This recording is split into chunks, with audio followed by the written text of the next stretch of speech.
Hello students, तो मैं आपके लिए नीट का एक क्वेश्चन लेके आया हूँ। नीट 2022 में ये आ चुका है। आइए देखते हैं क्या कहता है।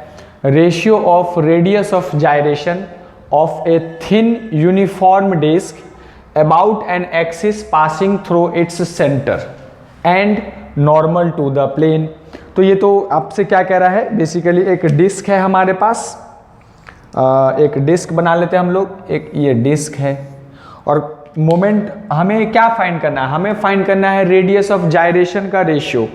तो रेडियस ऑफ जायरेशन के लिए वैसे तो बच्चे लोगों को क्लास में पढ़ाते हैं तो डायरेक्ट याद रहता है, बट ठीक है मैं आपको करके दिखाता हूँ कि मान लीजिए ये एक्सिस है जो perpendicular to the normal to the plane of disc and passing through its axis. तो बच्चे इसके अबाउट मोमेंट ऑफ इनर्शिया क्या होता है? मोमेंट ऑफ इनर्शिया सबको पता है सर, mr²/2।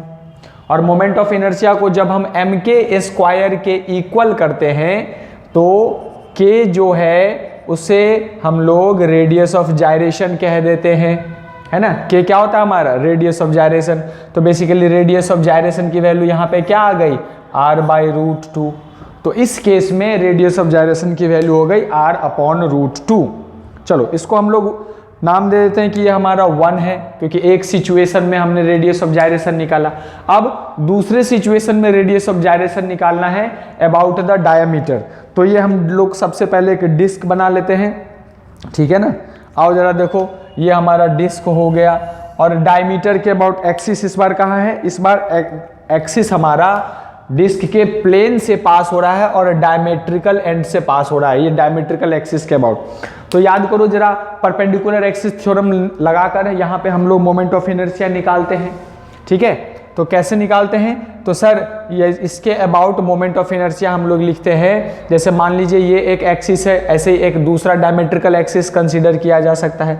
इन दोनों के about moment of inertia same होगा। और अभी अभी हमने देखा है डिस्क के परपेंडिकुलर प्लेन के अबाउट कितना होता है? mr²/2। तो बेसिकली वैसे आप यहाँ फॉर्मूला लगाएंगे mr²/2 और ये इन दोनों के अबाउट सेम होगा। बेसिकली ये फॉर्मूला क्या है? Perpendicular axis theorem, Iz = Ix+Iy। ठीक है, याद है कुछ?